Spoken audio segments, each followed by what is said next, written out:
Now we're recording. Now we'll do the screen share. Okay, so we're all pretty familiar with what a chakra is. It's a center of energy. It originates from Sanskrit and it means the wheel because it is a vortex of spinning energy interacting with various physiological and neurological systems in the body. Chakras are energy centers within the human body that help to regulate all its processes from organ function to the immune system and emotions. And the endocrine system is a network of glands that secrete chemicals called hormones to help your body function properly. Again, you notice that the language goes from feeling this very dreamy way of speaking about the body, speaking about our systems, to this very science. Hormones are chemicals. They coordinate with a range of bodily functions. The endocrine system controls growth and development, homeostasis, which is my favorite definition of that, is the internal balance of body systems that keeps us not dead. Metabolism is our body energy levels, reproduction, and our response to stimuli, stress, and injury. So endocrine system is super important. It's not just about it's really not just about like our sex hormones, which is what everyone thinks of when we talk about hormones, especially when we talk about them in conjunction with emotions. We always think PMS, sex hormones. And there's so many more organs that are part of the endocrine system. There's your gonads, your sex organs, but then there's your adrenal glands, your pancreas, your thymus, your thyroid and parathyroid glands, your pineal gland, your pituitary gland, and then your hypothalamus is part of that as well. Just looking for my notes. And if you want to lead your chakra healing work at the physical level, endocrine glands are a really useful reference point. They represent a connection between the energetic nature of the chakras and the physical and physiological functions of the body. So we've been doing so much of the really important inner work that it takes to really clear out the chakras. And I was telling Annie that this is like the most intense kind of therapy I guess I've ever done. Like this is moving so much for me in terms of like Annie was asking, she's like, so the other sisterhoods haven't been this intense. And for me, this has definitely been the most intense sisterhood in terms of how much growth and how much it's brought up for me. So I know, and I've been working with the chakras. I think I remember talking about the chakras on a walk on the beach with someone when I was like 22. And I was asking her, what are the chakras? How do you work with them? You know, and she gave me a quick reference point for them. And I was like, oh, cool. And, you know, from time to time, would sort of check in with them. I've had more or less interest in them as time has gone by. But this has been working with the chakras again with Kara has been like, whoa, like these suckers move a lot of energy really quickly and help you really get into your shit. So when I told Kara, like, I want to do something on essential oils and the chakras, I felt a little in over my head because the chakras are so vast. There's so many different ways that you can approach healing and working with the chakras. So again, we're doing a lot of that in the stuff we do with Kara. So this is taking it to kind of a more physical level because I know a lot about the endocrine system. So I wanted to see how the two of them merge together. So the way chakras and glands work together, disturbances in the subtle energy of the chakras translate into physical manifestations and symptoms, which are likely associated with the corresponding glands and organs. It is not to say that chakras are physical or physiological in nature. They are considered as energy centers that influence our being at many levels, including the physical and biological levels. Whenever one of our energy centers is thrown off balance by a blockage, physical maladies can happen. It is important to remember that chakras function on the same principle as a pendulum. If one of them is underactive or overactive, signs will start to manifest that it's out of rhythm. Interestingly enough, and the endocrine system and the glands work in the same way. Your endocrine glands are either overproducing or they're underproducing, and both of those situations produce a lot of problems. So this is the way that the endocrine system and the chakras line up, which I thought was so fascinating. So the root chakra, which is the Muladhara chakra, is connected to our adrenal glands. And physically speaking, in our body, our adrenals are not down by our perineum where the chakra is. They're actually up above our kidneys, but they are connected to our fight or flight response the same way that our root chakra is. Our gonads, our sex organs, our ovaries are located right where the Svadhisthana chakra is, our second chakra. The pancreas is located right in line with the Manipura chakra, or the third chakra. The Anahata chakra lines up exactly with the thymus. The Shuddha chakra lines up with the thyroid and parathyroid. And then I've actually switched these around. I did a lot of research. As much research as I could get done in the week that I've had to prepare this on the pineal gland and the pituitary. And the pineal gland is oftentimes referred to as the third eye. So it made no sense to me to keep it up here with the crown chakra. So I've reversed these two, the pineal and the pituitary gland. So I kind of want to talk a little bit about the essential oils' effect on our physiology, on what they do physically in our bodies.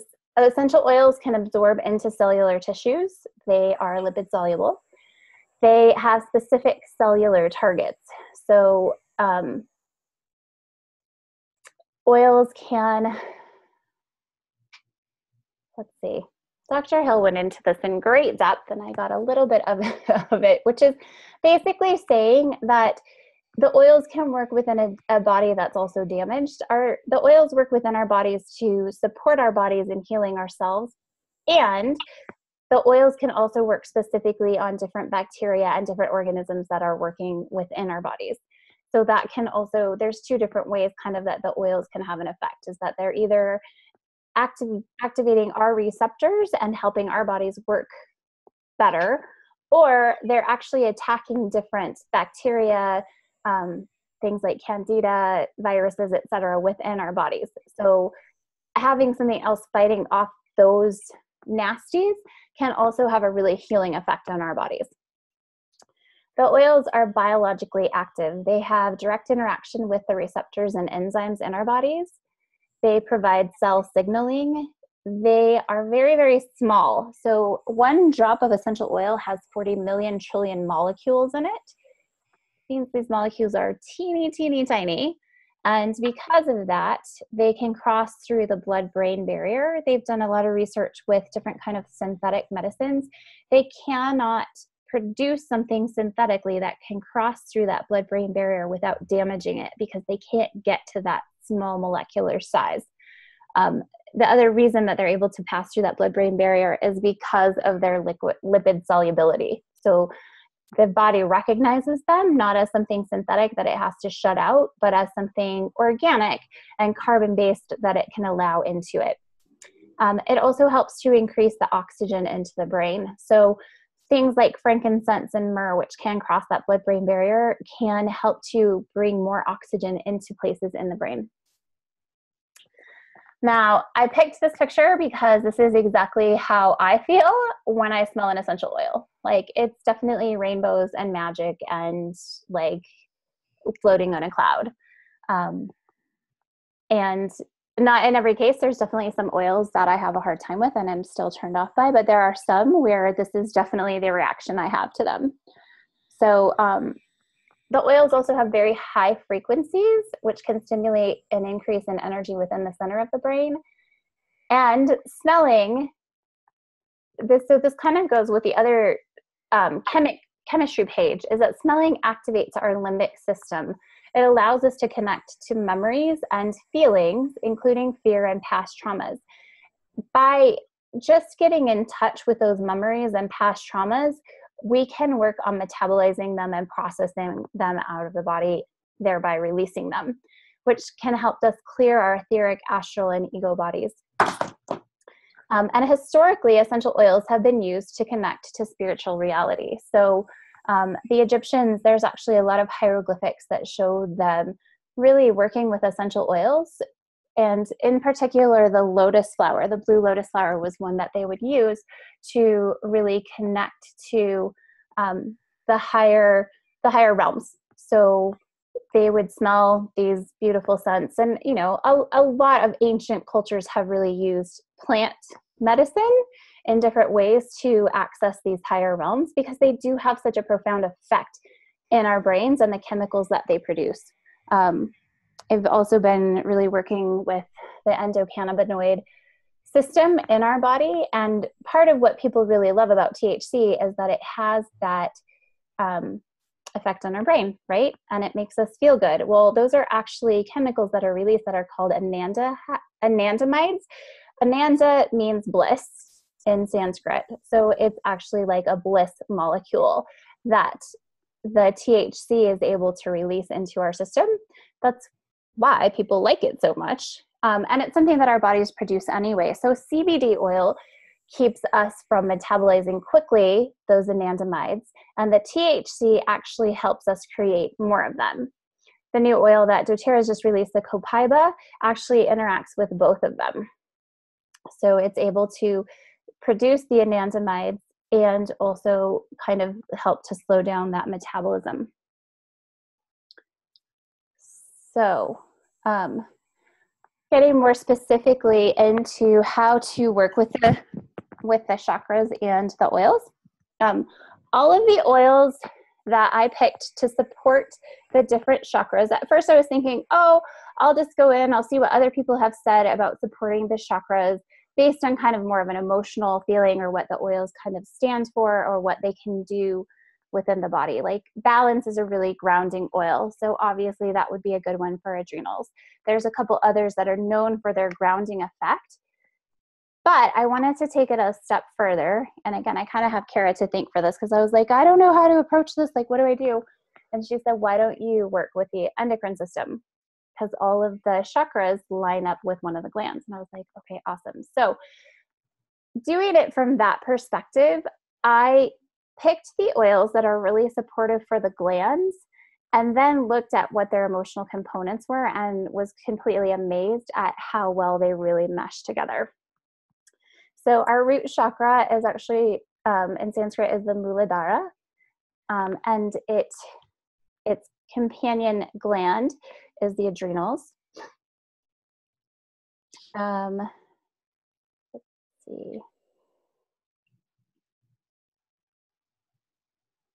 Okay, I'm just looking through my notes. Apparently, I didn't write too much down about the root chakra. But the functions, and again, we know these first three chakras really well, right? Like, we've been working through them, kind of hate them actually. Not a huge fan of some of these chakras. The root chakra is all about security and safety, survival, basic needs, food, sleep, shelter, self-preservation, etc. Physicality, physical identity, and aspects of self, grounding, support, and foundation, including abundance and creating abundance in our lives, and having money issues, things like that. The adrenals contribute to our fight or flight response, which is completely security and safety. When we feel unsafe, we have that response to either fight, flee, or I think Amalia added freeze to that as well. It produces the stress hormones cortisol and adrenaline. Cortisol regulates how the body converts fats, proteins, and carbohydrates to energy. It regulates the blood pressure and cardiovascular function. Two very important things that, again, keep us not dead. And it helps to regulate our immune response and suppress our inflammatory reactions. So both the first chakra and adrenals are all based on fight or flight, all based on survival. Imbalances can show up in your chakra as excessive negativity and cynicism. It can manifest as an eating disorder, greed or avarice, illusion of really not knowing what's real, excessive feelings of insecurity, and living in survival mode. Interestingly, adrenals, when they're overtaxed, can also feel like you're living in survival mode. When you have adrenal fatigue, I've definitely experienced that. you're exhausted and tired all the time, and you're just like surviving until the point when you can relax your body or get the support that you're needing. If you're not sure if you have adrenal fatigue, here are some things you can look for. You're slow to start in the morning. You have cravings for salty or sugary foods. You have a low sex drive. You're fatigued in the afternoon but gets a second wind in the evening. You have a hard time staying asleep. You have dizziness when standing up quickly. You have afternoon head tension and headaches.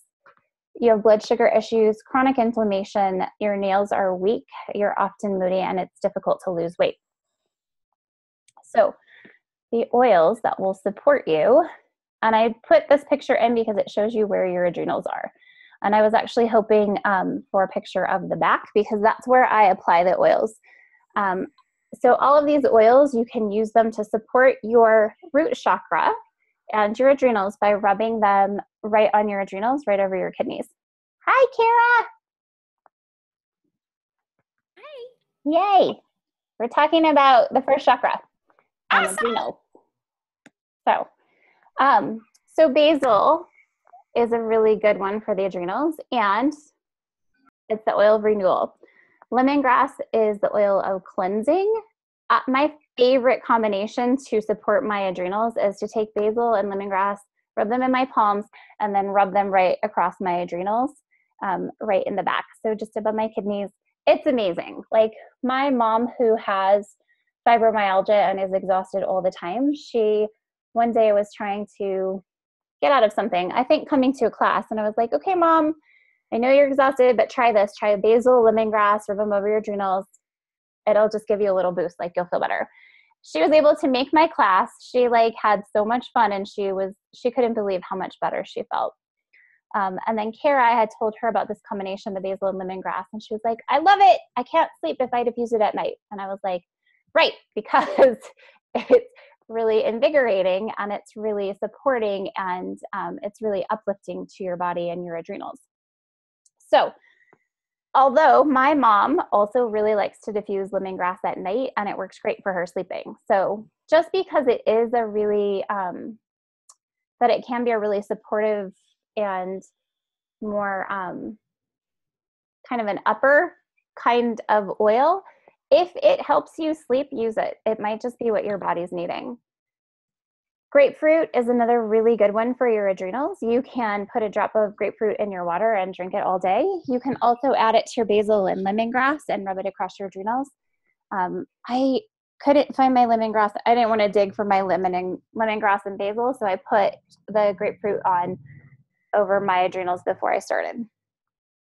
So I'm totally oiled up, by the way, and I oiled up according to my new chakra chart. Totally oiled.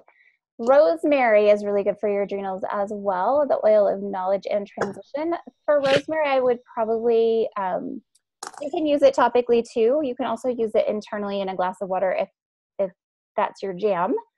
But I would probably diffuse it with grapefruit and do grapefruit and rosemary together.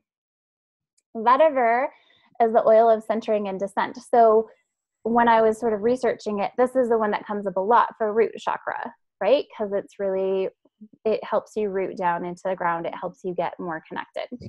And then I made a blend that's called True Center, which is white fir, which I'm going to have to switch to Siberian fir now, wild orange, frankincense, and vetiver.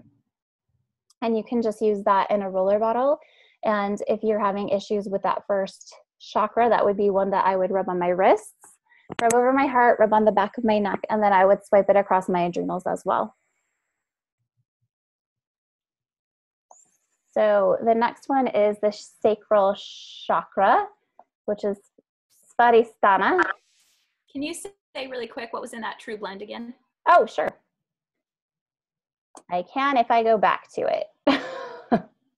It is Siberian fir, or white fir if you have it, wild orange, frankincense, and vetiver. Okay, thanks. And they are discontinuing white fir, which I'm really sad about because it's one of my favorites, and they're replacing it with Siberian fir. So I'm not as sad because Siberian fir is really, really awesome. And has way more constituents that are really helpful in it. It's more, it's easier to source it and like more of a renewable resource for them. And it smells amazing. So sacral chakra is the Svadhisthana, and this is the one, I knew I was just doing this for women, so I'm just going to talk about ovaries. If you have questions about testicles, let me know, and I can see if the oils are different. A lot of the gonad and sexual organs, they are going to be the same oils that you would use. So, you know, if you are having, you know, if you have a dude who wants some oiling up of his gonads, these will probably work for him. And I can also give you more information.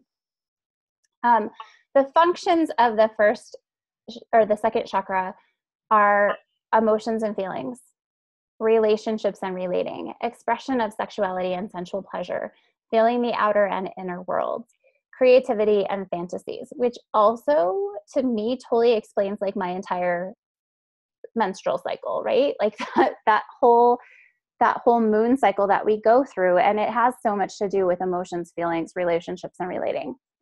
Our ovaries' function is to secrete estrogen and progesterone. It also produces ova or eggs, which again can be seen as, you know, like a very creative act that women are put in charge of. Breast development, fat distribution, and development of reproductive organs. Progesterone prepares the body for pregnancy. The ovaries are all about fertility. And again, we can see how this really lines up with the second chakra in terms of how we're feeling when our different estrogen and progesterone levels ebb and flow throughout the month. So, second chakra, all about sex and emotions. I showed this picture to my husband. He was like, what is that? I was like, it's kind of perfect, right? Like, she's definitely feeling some stuff, this girl. Imbalances can show up in the chakra as dependency, codependency with other people, or substances that grant access to pleasure. Being ruled by your emotions, feeling numb or out of touch with yourself and how you feel, overindulgence in fantasies and sexual obsessions, lack of sexual desire or satisfaction, being stuck in a particular feeling or mood. Again, different ways that we sort of will experience our cycle, right? Then if your ovaries are out of balance, you can have a lack of estrogen, which will be vaginal dryness, night sweats, painful sex, brain fog, recurrent bladder infections, feeling lethargic, depression, and hot flashes. If you have too much estrogen, you can feel puffy and bloated, have rapid weight gain, breast tenderness, mood swings, heavy menstrual bleeding. You can feel anxious or depressed, experience migraine headaches, cervical dysplasia, insomnia, brain fog, gallbladder problems, and be weepy and emotional. If you have imbalanced progesterone, some of the symptoms are PMS, insomnia, unhealthy looking skin, painful breasts, stubborn weight gain, cyclical headaches, anxiety, and infertility. So some supportive oils for that are neroli, the oil of shared purpose and partnership. And again, I picked this picture because it shows you where your ovaries are. All of these oils that are listed can be rubbed right into your ovaries, right across your abdomen. Clary Calm is the oil of vulnerability. You can use that one every day and it will help you balance your hormones, I promise. I never go anywhere without this oil because you never know when you're going to need it. And I have a lot of my friends too who will be in the midst of cramping or migraines or uncomfortableness that has to do with them. And they'll be like, do you have any Clary Calm? Like, it's hilarious how we all kind of ask for it. Like, it's like you ask for a tampon, right? You're like, I need the Clary Calm. Clary Sage is the oil of clarity and vision. It's a new favorite of mine. Again, you can use that one. Just swipe straight across your ovaries. You can also use the, you have a acupressure point on your ankle. I don't know if you can see that right in here. So you can rub Clary Calm there, and you can rub the Clary Sage or any of these oils here, and it will also affect your ovaries and your uterus. That's why they tell you not to rub that place on a pregnant woman's feet. unless she is ready to go into labor, because it can be really stimulating to your uterus. And I have other friends who have used the Clary Calm on their ankle, and people who have been missing their periods for months, they rub it on their ankles, and all of a sudden within a week they have their period again. So it can really help you get back into balance. Geranium is the oil of love and trust, also amazing for balancing your estrogen and progesterone levels. Ylang ylang, frankincense, whisper, and jasmine are all really, really fabulous for your estrogen and progesterone levels. The ylang ylang is the oil of the inner child. Frankincense is the oil of truth. Whisper is the oil of femininity. And jasmine is the oil of sexual purity and balance. So, Kara, I was just telling them that all of the oils that I picked, when I first said I wanted to do chakras and oils, I was just going to kind of look at what other people recommend for the chakras. And so many of them are really based on what the chakras do, right? So when you told me like, hey, let's sort of connect it with the endocrine system, I came up with a whole different list of oils. And they're like all so incredibly perfect in terms of, I picked them all and they will all help to regulate your hormones. And like, if you look at the list of what they are emotionally, they're all really, really perfect. So I'm so excited about this. Yeah, still pretty excited about it. Then there is our solar plexus, our manipura, and the gland associated with that is the pancreas. The function of the manipura is your will and personal power, taking responsibility for one's life, taking control, mental abilities and the intellect, forming personal opinions and beliefs, making decisions and setting the direction of your life, clarity of judgments, personal identity and personality, self-assurance, confidence, self-discipline, independence. We're all like super familiar with the third chakra right now, right? Yay, third chakra. The pancreas works on digestion. It produces digestive enzymes. It breaks down sugars, proteins, lipids, and nucleic acid. It produces the homeostasis of glucose in the bloodstream. So glucagon is what we need when we're needing energy. So that's what will be produced if we're needing for a class, an exercise class, or hiking up a hill, or whatever we need energy for. And then insulin, which helps us to deal with blood sugar. In sympathetic responses, the pancreas releases energy in the form of glucose. And the parasympathetic state, which sympathetic state is fight or flight. The parasympathetic state is known as rest and digest. And in our parasympathetic state, when we're calm, when we're able to really have a moment to digest our food and rest our bodies, it stimulates the release of insulin and pancreatic juice. So to me, putting the two together was really our ability to take in life. If we are able to digest our food, if we're able to really process our sugars, etc., it's really our ability to take in life, which is also what our third chakra is about, right? Is like our place in life, our ability to be present and really finding our power in life. Imbalances can show up as in the chakra as excessive control and authority over your environment and people, feeling of helplessness and irresponsibility, obsessing over minute details, losing sight of the whole picture, being manipulative, misusing your power, having a lack of clear direction, purpose, or ambition, and making plans or having a lot of ideas without finding efficient ways to realize them. And then the pancreas. So these are the different symptoms you may experience if you're having a pancreas imbalance: is a craving for sweets, irritableness if meals are missed and or becoming lightheaded, dependence on coffee, feeling shaky, jittery, or having tremors. You're agitated, easily upset or nervous. You have poor memory, blurred vision, fatigue after meals. Eating sweets doesn't relieve sugar cravings. Your waist girth is equal or larger than hip girth. Frequent urination, increased thirst and appetite, and you can have a difficulty losing weight. So oils to help support your pancreas are Slim and Sassy, cinnamon, rosemary, fennel, frankincense, coriander, ginger, and my favorite new blend is the Warrior Blend, which is ginger, lemon, and cypress. So all of these oils can be rubbed right over your third chakra, and your pancreas. So the oils are able to be absorbed through your skin right into your glands and into your bloodstream. So they can really help to support your blood sugar levels.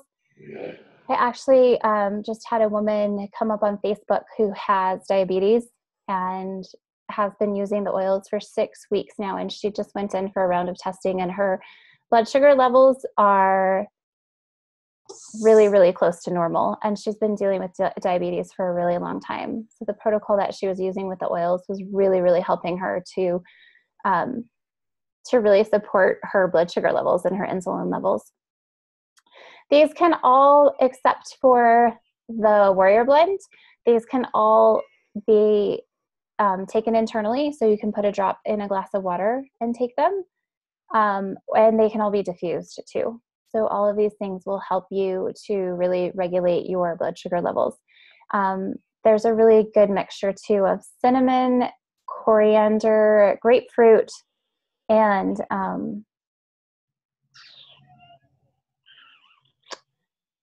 I think those are the 3 that will really help you to regulate your blood sugar levels. So you can take them in a capsule. And then you can blend these however you want to as well. So if you're feeling it and you're feeling like rosemary and fennel would be a really good combination, try it out. I really like to put fennel into my diffuser with just about everything. It smells amazing with everything. So your heart chakra is your anahata, and the gland that's connected to that is the thymus. I didn't know anything about the thymus until I started working on this. Your anahata chakra is all about self-love, relationships, your capacity to love, your compassion and empathy, forgiveness and acceptance, transformation and change, your ability to grieve and reach peace, compassionate discernment, center of awareness, and integration of insights. Your thymus supports your immune system. The essence of immunity is the body's ability to recognize self and not self, serves a vital role in the training and development of T cells, which are your killer cells, which are all developed before you hit puberty. And your thymus gland slowly shrinks from the onset of puberty and throughout adulthood. Your heart chakra is all about connecting and relating. The emphasis here is on love, giving and receiving, and how open we are in relationships.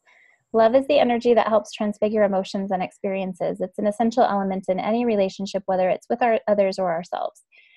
Love experienced through the 4th chakra is not just about romance, but about going beyond the limitations of the ego and personal preoccupations to open up more fully to compassion and acceptance of all that is as it is. When we live from our heart and our heart energy is opened and balanced, we can see clearly and position ourselves in any situation, no matter how challenging it is, with discernment and compassion. The heart chakra is also a center through which we experience beauty in life. Seeing the world through a balanced 4th chakra is being in a state of openness and acceptance that brings us in touch with our world and ourselves in profound and fulfilling ways. So I found it really interesting that the thymus is so responsible for our immune system. And it really made sense to me that it's all about wellness. Having our heart be really open and having our heart chakra be open and having our heart be really healthy has to do with our wellness. Our heart basically, in so many ways, is at the center of our wellness in our body, right? So it's kind of, if our heart is well, then all is well. And when our heart is sad, then that's when you're really open to getting sick, different kinds of diseases and different kinds of illnesses that are going around. So imbalances can show up as being overly defensive, feeling closed down, jealousy and a fear of intimacy, codependency, always being the savior or rescuer, or always being the victim, extensive isolation, being reclusive and antisocial, holding grudges and not being able to forgive. The thymus is active only until puberty, so it's the best way to support the thymus is to support the T cells and boost the immune system. The T cells live in your lymphatic system. So any way that you can boost your lymphatic system, and a lot of times the best way to do that is just through movement. So if your heart is sad or you're feeling immunocompromised, doing some stretching, doing some yoga, doing jumping jacks even is a really good way to kind of support your lymphatic system. Low thymus function not only compromises the immune system, but also increases attraction to negative energy and junk food. You can also support your thymus by doing the tapping. So from what I could figure out, stimulating the thymus, even though it kind of has shrunk away after puberty, is still a really good way to kind of talk to it, to get it to react. And the T cells are just replicating themselves. T cells will notice a threat in the body and replicate themselves and clone themselves. So tapping on our thymus, tapping on our heart. Carrie, you can probably explain a lot more about the tapping stuff, but it can be a really good way of opening up your heart. And I think you nailed it. Yeah, okay, good. So oils for supporting your immune system and your heart chakra are thyme, which is the oil of releasing and forgiving. It's also an incredibly strong antibiotic. So there you go. Maybe all you need is thyme, which also helps heal the heart. Oh my God, I'm so good. Okay. Bergamot is the oil of self-acceptance. On Guard is the protective blend. Clove is the oil of boundaries. It's also a really, really strong antioxidant. Melaleuca is the oil of energetic boundaries and is also amazing at killing bacteria. Oregano is the oil of humility and non-attachment, also very helpful for our hearts. And oregano is also antiviral. So oregano is able to get inside of cells and kill the viruses. Eucalyptus is the oil of wellness. So obviously that's going to be on that. Melissa is the oil of light. Rose is the oil of divine love. I made a Choose Love blend, which is rose, helichrysum, bergamot, and cedarwood. And the other one that I don't have on this list, but should be, is Forgive, the blend Forgive. And it has several of these oils in it, including arbor vitae and bergamot. Okay. I shrink you guys again. The throat chakra, the Vishuddha, is our thyroid.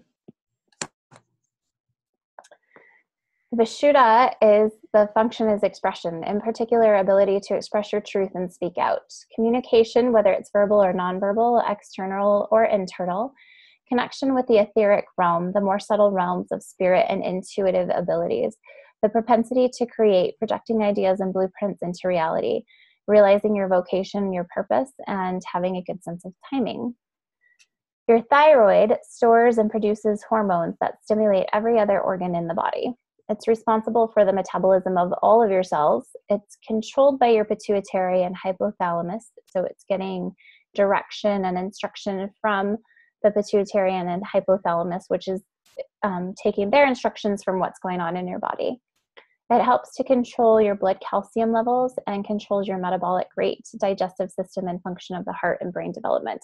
And the way that I sort of summed up both of those things is it's a means of connection. Our voice, our throat is our means of connecting to other people. Our thyroid is our means, when it's talking to every other cell in the body to help regulate metabolism, that is a connection with every other cell in our body. So this chakra / gland is really, really good and important for our connection. And then imbalances can show up as a lack of control over one's speech, not being able to listen to others, excessive fear of speaking. You can have a small imperceptible voice, not being able to keep secrets, to keep your word, telling lies, secretiveness or shyness, and a lack of connection with vocation or purpose in life. If your thyroid is out of balance, here are some symptoms: feeling tired, feeling cold, weight gain, difficult infrequent bowel movements, depression or lack of motivation, morning headache or that wears off as the day progresses. Your outer third of your eyebrow is thin. You have a thinning of hair on your scalp, excessive hair falling out, dry skin, and mental sluggishness. And you can kind of see that the depression or lack of motivation, also lack of connection with vocation or purpose in life. So some oils that will help support you is myrrh, which is the oil of Mother Earth. lemongrass, frankincense.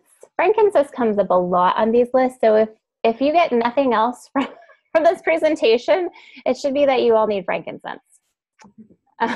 Frankincense is awesome. Clove, again, peppermint, spearmint, marjoram, lavender, immortelle, and then I made a blend for my array that's called Peace, Love, and F-Bombs. It has lavender, spearmint, black pepper, frank, and myrrh. So I need to tell her to use that and really rub it on her 5th chakra to be able to find her purpose in life. Who knew that I had the answer for her question all this time? Let's see, and then your 3rd eye chakra is your ajna. And so from what I can tell, it's sort of up for discussion if this one is related to your pineal gland or your pituitary and hypothalamus. I picked pineal because in a lot of the stuff I was reading, your pineal gland is it's referred to as your 3rd eye. And its location is in the middle of your forehead. It's back a little ways, kind of like straight down in your skull and from your eye. But they really refer to the pineal gland as your 3rd eye gland, and it can help you. They've even found that it releases a substance that helps you connect to the higher realms.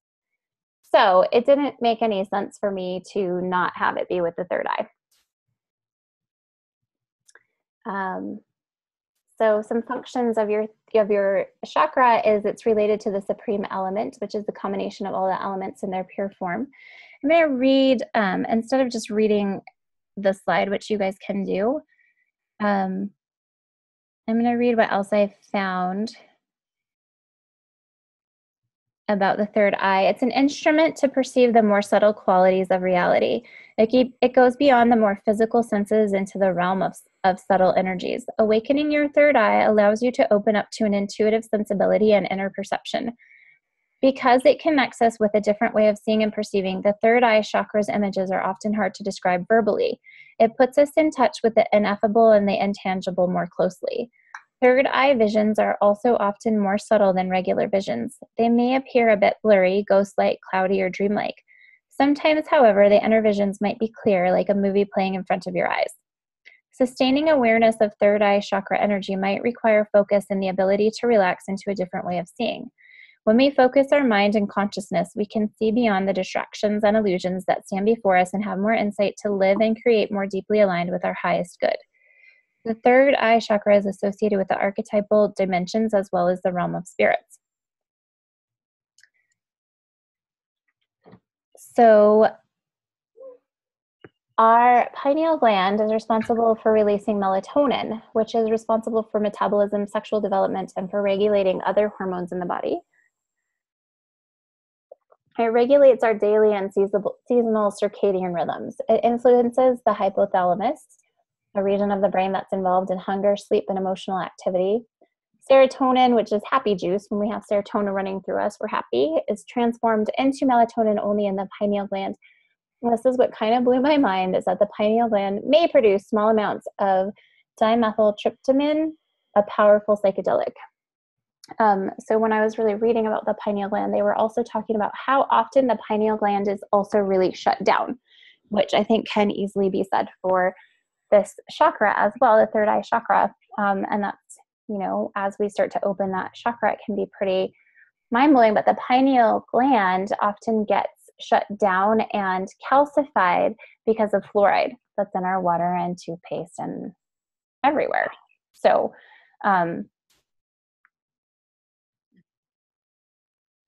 yeah, stay away from fluoride.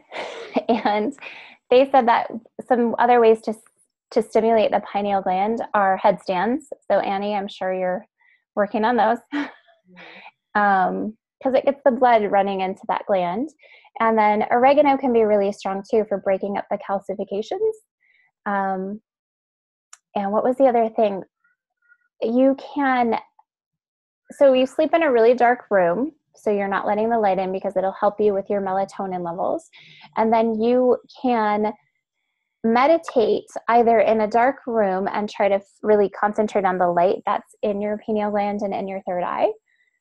Or meditate at sunrise and have like a quarter that's right that you put right on your third eye and like let the light in that way. Both of which I thought were kind of like, I want to try them, except for, you know, getting up at sunrise. I loved this picture because it just seemed to me such an apt way of describing what the third eye is in an etheric, ephemeral way, but also describing the pineal gland and that it really does connect to all of the other hormones in the body and affects all of the other systems. And then imbalances can show up as feeling stuck in the daily grind without being able to look beyond your problems and to set a guiding vision for yourself. An overactive third chakra without support from the rest of the chakras may manifest as fantasies that appear more real than reality, indulgence in psychic fantasies, and delusions. If you're that connected to your third eye, why would you want to connect with the rest of reality, right? But it can be really dangerous. Like, we have to know when to bring ourselves back into reality so we can go to the grocery store. Not being able to establish a vision for oneself and realize it, rejection of everything spiritual or beyond the unusual. I think a lot of people kind of live in that place as well, that anything spiritual or unusual feels really uncomfortable to them. Not being able to see the greater picture and having a lack of clarity. It manifests in your gland as a melatonin deficiency, which can lead to poor sleep, your immune system disorders, headaches, skin rashes. Maybe that's it, Jen. Maybe. Photosensitivity, neuralgia, senility, epilepsy, varicose veins, and blood vessel problems, increased anxiety, increased level of estrogen, progesterone, as well as decreased basal temperature. I think that's why I sort of came to the pineal gland on this round of looking at the endocrine system, because so many of the symptoms you could have with your pineal gland being deficient could also show up in so many of the other endocrine system glands, right? Now that I know a little bit more about the pineal gland, I feel like I'll really work with people more on balancing the pineal gland as well, because it's so connected. And maybe if you can, you know, get a little balance going in the pineal gland, it will help your other glands as well. When you have an overproduction of melatonin, you can have low blood pressure, decreased levels of estrogen and progesterone, poor function of adrenal and thyroid gland, and a seasonal affective disorder. So supportive oils, and again, I picked this picture so I can kind of show you where the pineal gland is, right back in here. Again, sort of how I described it, as like straight across from the middle of your forehead and then straight down into your brain. And then we're going to talk about the hypothalamus and the pituitary gland as well. So when we come to the next chakra, that's where I'm talking about. Supportive oils for your pineal gland are serenity, cedarwood, frankincense, sandalwood, arbor vitae, helichrysum, lavender, immortelle, the balance, for balance, and basil, which is the oil of renewal. I would use all of them just as a little drop on my third eye. And you could also put them at the base of your spine or at the base of your skull. So any oils that you put at the base of your skull are going to be absorbed into your bloodstream pretty quickly. And they'll go right up to that pineal gland and help support that and other areas of the brain. You can also diffuse all of them. The only ones that you can take internally are frankincense, helichrysum, lavender, and basil. So I'm not sure how much you would want to be using them internally to support your pineal gland. And then the crown chakra, your sahasrara, and that can be linked to your pituitary and hypothalamus gland. Again, I'm going to read a little bit further into it, only because we haven't studied these with Kara yet, so I know we will. The crown chakra is associated with the transcendence of our limitations, whether they are personal or bound to space and time. It is where the paradox becomes norm, where seemingly opposites are one. The quality of awareness that comes with the crown chakra is universal, transcendent. As we are immersed in the energy of the crown chakra, we feel a state of blissful union with all that is, of spiritual ecstasy. This chakra allows access to the utmost clarity and enlightened wisdom. Some describe this chakra as the gateway to the cosmic self or the divine self, to universal consciousness. It's linked to the infinite, the universal. So what I find really fascinating is that the pituitary and the hypothalamus are the master glands of the hormone system. So they secrete hormones that regulate the function of the thyroid, adrenals, and ovaries, controls metabolism, reproduction, growth, and blood pressure. So again, this just seemed like a perfect fit because the crown chakra really has so much to do with all levels of our being, and the pituitary and hypothalamus have all things to do with how we are in our bodies. So this was the picture I found for the crown, and it is the crown. It is where light and love and all things good sort of flood into our bodies. Same in going with our pituitary and hypothalamus, of really making that connection of bringing everything that we need in our bodies is communicated to us by our hypothalamus and our pituitary gland. Seriously, you guys, mind-blowing. Like, that stuff is so cool. Imbalances can show up as being disconnected to spirit, constant cynicism regarding what is sacred. An overactive crown chakra could manifest as disconnection with the body. Conversely, you could be living in your head, being disconnected from your body and earthly matters, obsessive attachment to spiritual matters, and closed-mindedness. Pituitary and hypothalamus imbalances, again, these are kind of harder to sort of diagnose because they have so much to do with every other gland system in your body. So, you know, if you were talking to me about a lot of these different symptoms, I would probably look at the other glands first, just because it would be easier to pinpoint them. But if you're having issues with all of your glands, you might want to look at your pituitary and hypothalamus and really figure out how to support them as well. Do you guys need me to read through all of these, or you guys can read? I'm happy to, but supportive oils for the pituitary and hypothalamus: the cedar wood, the oil of community; frankincense, the oil of truth; myrrh, oil of Mother Earth; geranium, oil of love and trust; sandalwood, oil of sacred devotion; ylang ylang, oil of the inner child; patchouli, which is the oil of physicality. It's really interesting since the seventh chakra tends to be so much about being out of physicality. DDR prime, which seriously every human needs; console, and in tune. Using these oils, you can see that a lot of them show up in the list with the other glands. So you could use these, you know, you'll probably, if you are having issues with your other glands or imbalances with your other glands, you're probably using them anyway.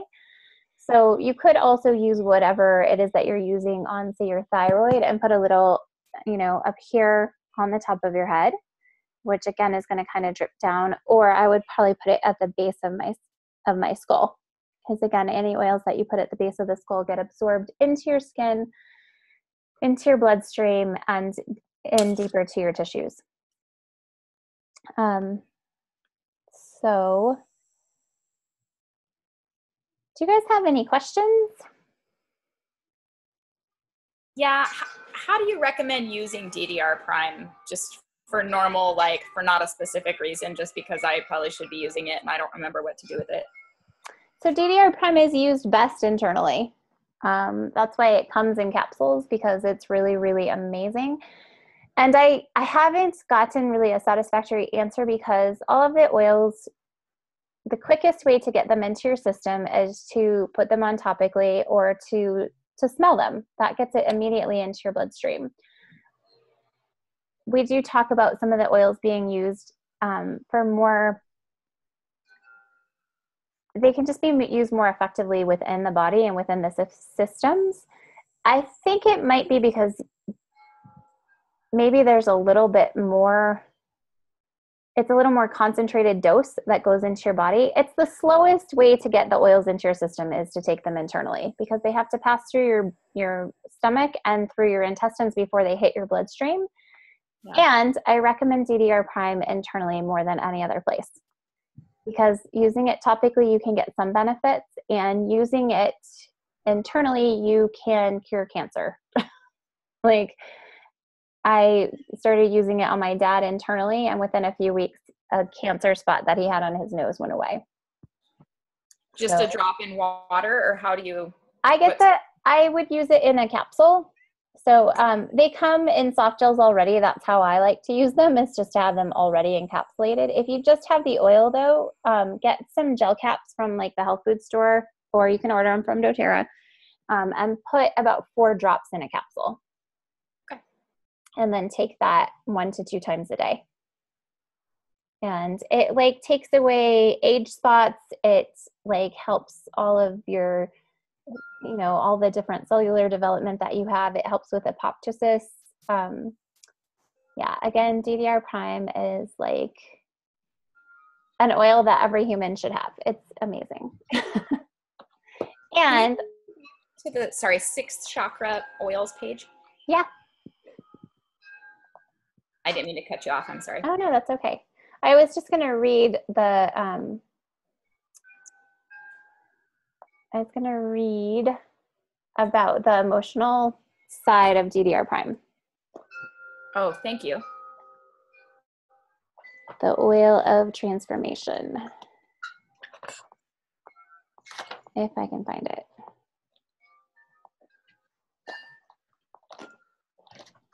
So, cellular blend works emotionally as well as physically with the cycles of life and death and personal transformation. By putting off the old, individuals become free to experience the new. This is transformation. Cellular blend supports the body's sick or damaged cells to either transition to death or to transform, repair, and renew. Through the help and support of this blend, individuals can assist their bodies, cells, energy, and emotions in returning to a balanced, healthy, and authentic state. Cellular blend is particularly supportive in releasing all types of negative family patterns, which are recorded in the body itself and the DNA. It is especially suited for those who struggle with debilitating circumstances, as it helps to relieve feelings of doubt, disbelief, despair, and burden. It teaches individuals to reclaim their life energy and to believe that change is possible.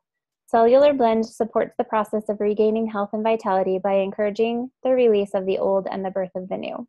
It has frankincense, wild orange, lemongrass, thyme, clove, and it says other essential oils, but I'm pretty sure that's all it has.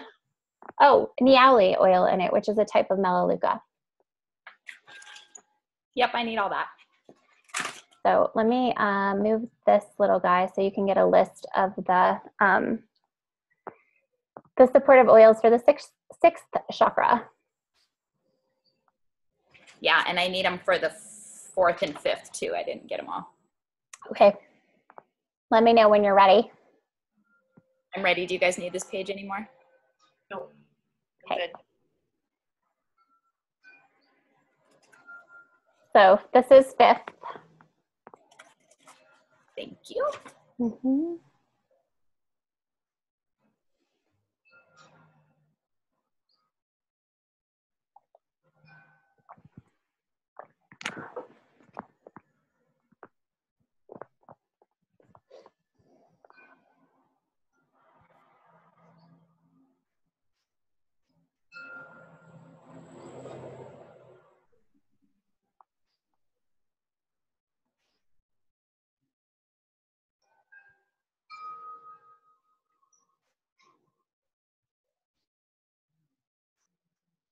I'm so excited because I feel like I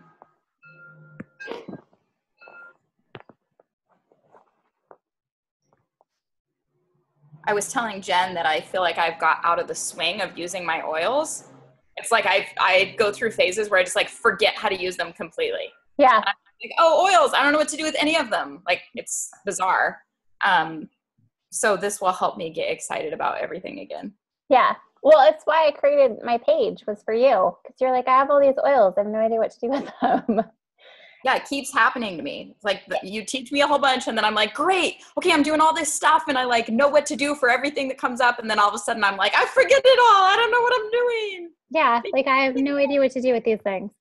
I think when we were doing a class a month, like that's a good way to keep in the swing of them. If I wasn't teaching and researching them so much, I would probably do the exact same thing.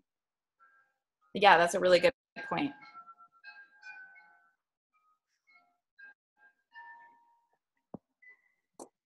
Jen, your lighting is so good. I have a big window like in my office. I'm looking. Oh, nice. Looking right at the brew pub. Oh, nice. But there's tons of light. Yeah.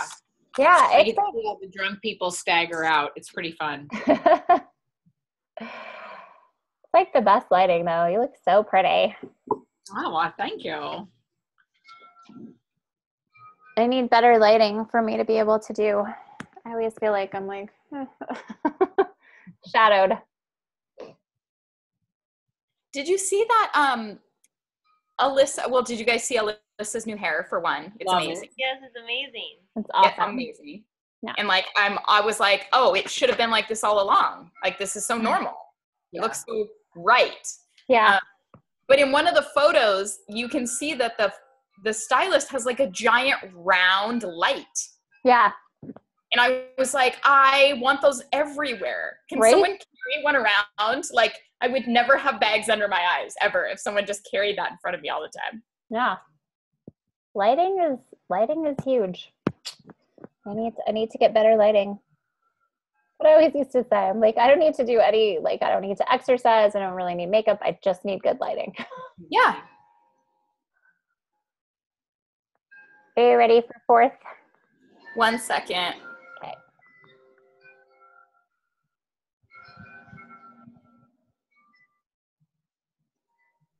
Okay, I'm ready. Okay. Yeah, honestly, if I just had really good lighting, like coming out of my, I don't know, like a light bar all the way around my computer so that every time wherever I was with it looked amazing. And then around all the mirrors in my house, my self-esteem would be through the fucking roof. Right? Mm-hmm. I think you might be onto something. It's $1 million idea right there. Mm-hmm. I guess cell phone too. Yeah. Oh, my cell phone it's the worst. There's no flattering. I don't care if the lighting's good. No.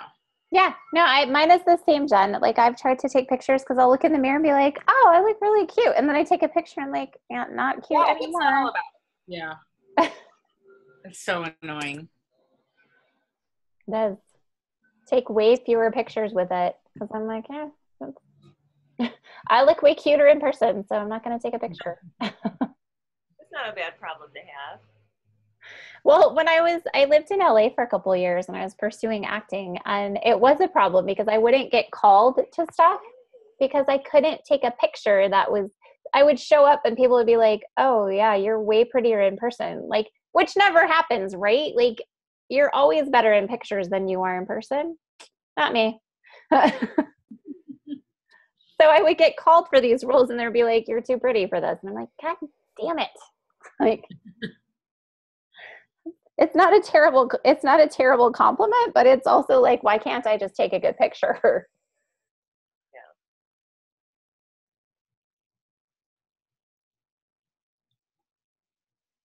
Yeah, I think all these kids who take selfies all day long, like they learn, because they take selfies all day long, they learn the light and the angle and all of that. And Yeah. like, I learned that. You got it. Yeah. It's not a bad skill to have. My rate has it for sure. Totally. Well, she's just so photogenic Yeah. too. But she also knows how to like work it more than anyone I've ever met. She like works it. It was so fun when we did that photo shoot and I was like, she's working it. Like,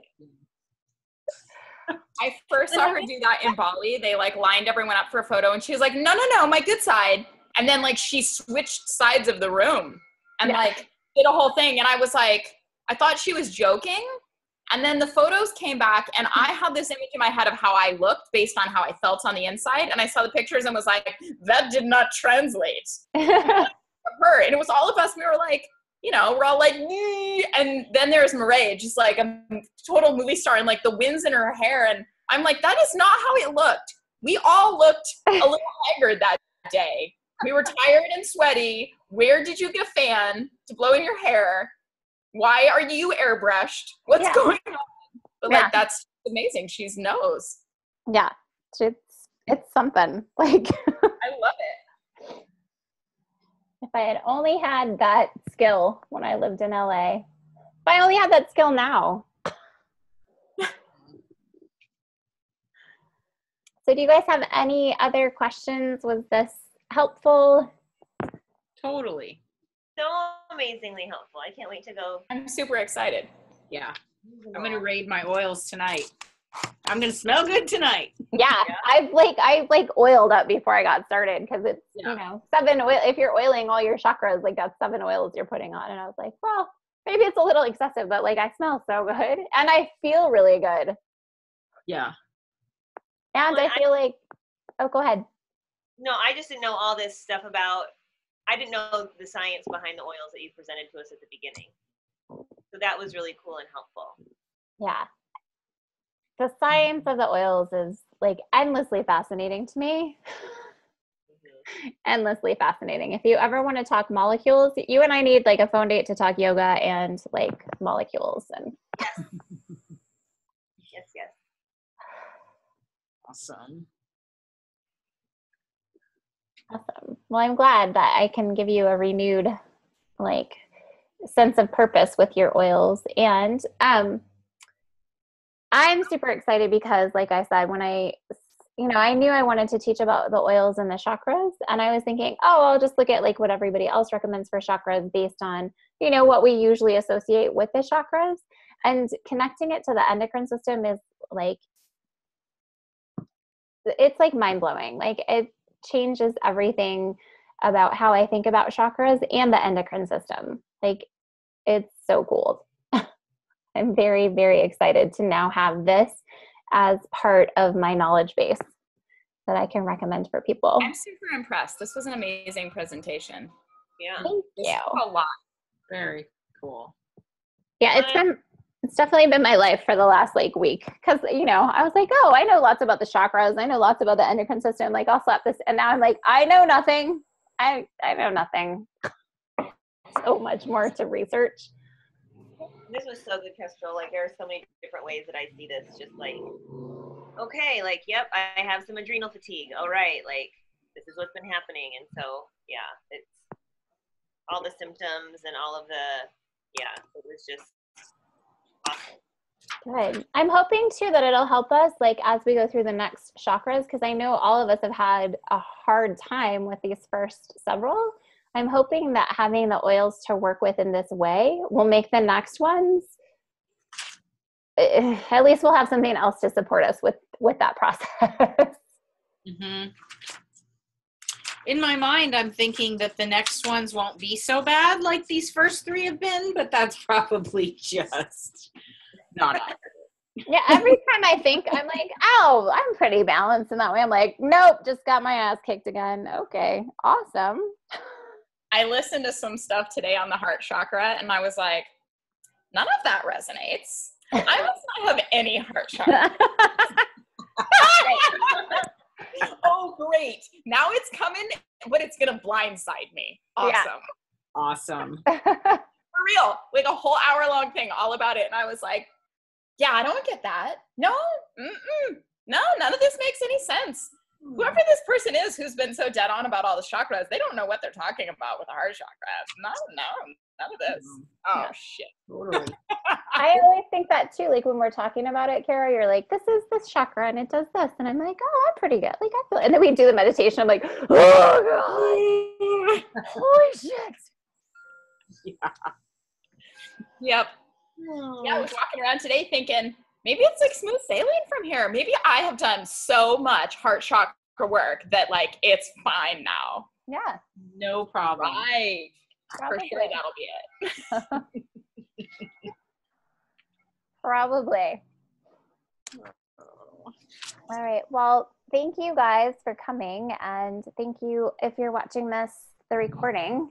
And if you are watching the recording, hit me up with questions And I love you. Love you. Thank you. You're awesome.